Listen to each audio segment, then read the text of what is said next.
en boxe professionnel Francis Ngannou face à Tyson Fury le jour d'après. Le héros camerounais est de retour au pays après sa première journée de repos à Yaoundé. Le champion du monde de MMA est arrivé au centre de production de la CRTV ici en Baladeux. Ambiance d'une fin de journée plutôt particulière. Évariste Yenga. Alors, quand vous regardez cette image de la CRTV, qu'est-ce que vous vient directement à l'idée? C'est de protéger le pays en ne disant rien, ou alors c'est de vous dire, eh bien, il a fallu qu'un Ngannou vienne pour que ça soit arrangé. Moi, je vais beaucoup plus me pencher sur le deuxième cas.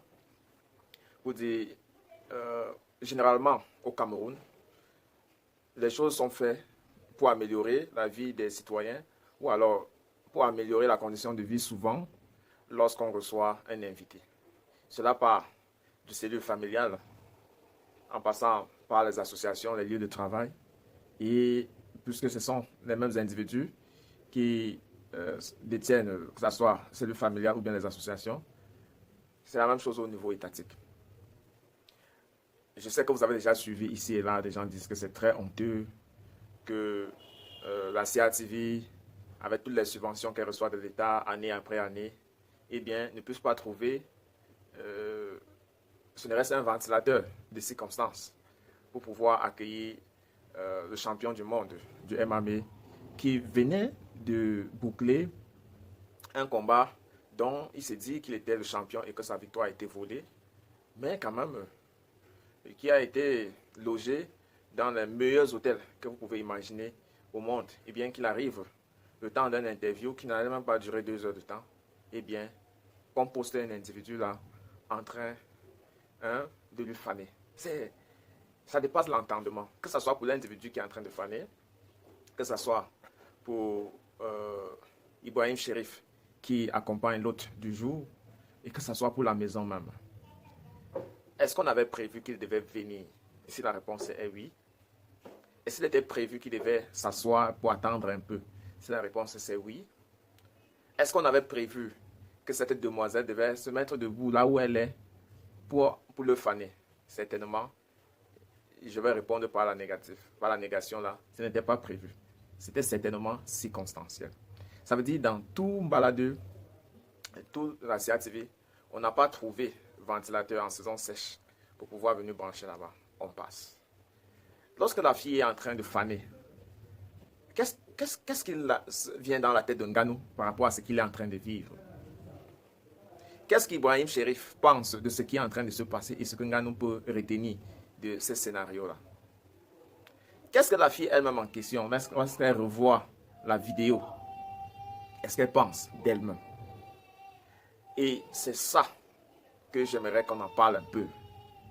Parce que lorsque tu critiques le gouvernement Biya dans ce pays, ce genre de personnes qui sortent chaque jour pour aller au travail te demandent de te concentrer sur ton travail. Sauf que nous travaillons depuis près de 40 ans et on n'a pratiquement rien à montrer. On n'a pratiquement rien. On entre chez nous et on n'a ni télévision, ni meubles, ni frigo. Bref, on partage pratiquement la même galère que ceux qui critiquent. La question donc c'est, quand vous demandez aux gens de se concentrer sur le travail, c'est de quel travail que vous parlez? Si tu touches 50 000 francs à la fin du mois pour aller faire ce genre de travail-là, eh bien, on en convient véritablement que ça ne peut jamais acheter ciment. Construire serait quelque chose de difficile. En dehors de ça, on ne va pas parler de ton honorabilité. Lorsque tes enfants regardent cette image, qu'est-ce qu'ils pensent? On a survolé toutes les étapes de ceux qui devaient faire les budgets, les dirigeants, etc. Là maintenant, j'interpelle les individus qui passent leur temps à dire non, je ne veux pas que mon implication en politique teinte mes activités. Oui, nous tous nous passons par là. Mais il n'y a pas de combat qui peut véritablement être sain si tu ne payes pas quelque chose. Ce soir même, vous allez vivre en direct Salomon Béas. Vous croyez vraiment que s'il ne partait pas en prison, cette émission-là pouvait avoir un regard porté sur lui? Je ne pense pas. Les Bibou Nissak, les Fougues, vous croyez qu'une fois sortis de prison, ils auront les mêmes niveaux de respect que nous autres qui sont restés en train de se dire qu'on est assez protégés? Je ne pense pas. Parce que la peur en elle-même est déjà une prison, sauf qu'elle est une prison qui n'a pas d'honneur. Vous savez, lorsque vous êtes victime, la société compatit avec vous. Il y a des gens qui ont bénéficié. Regardez comme Ganou. Autour d'un combat de nuit, il a pratiquement bénéficié ce qui toute sa vie n'avait pas vécu. À quel âge? À 37 ans. Comme pour dire, lorsque vous choisissez le chemin de servir et que vous êtes victime, la société compatit avec vous.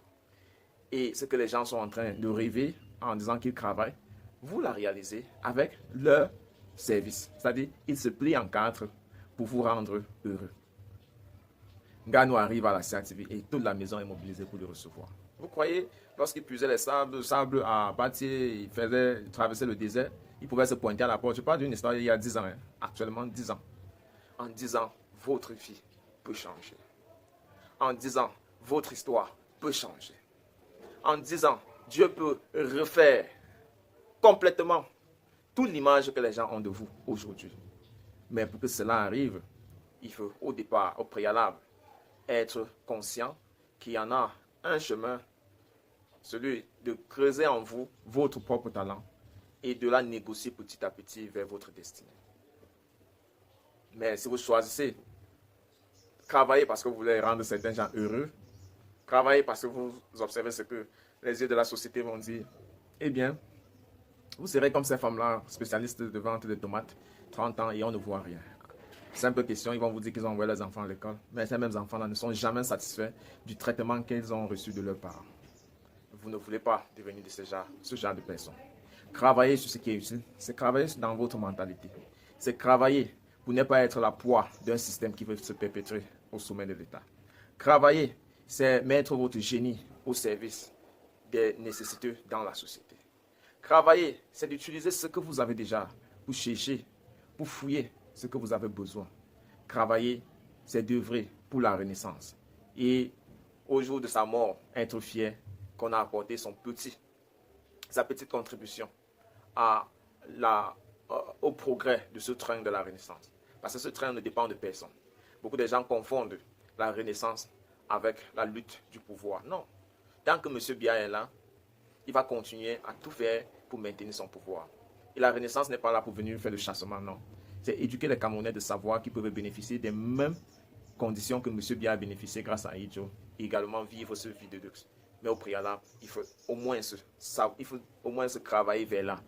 Parce qu'on ne saurait arriver à Douala lorsqu'on prend la route de Limbe. Retrouvons-nous très prochainement pour un autre numéro. D'ici là, prenez soin de vous, quoi qu'il arrive, gardez le sourire et bien le bonjour.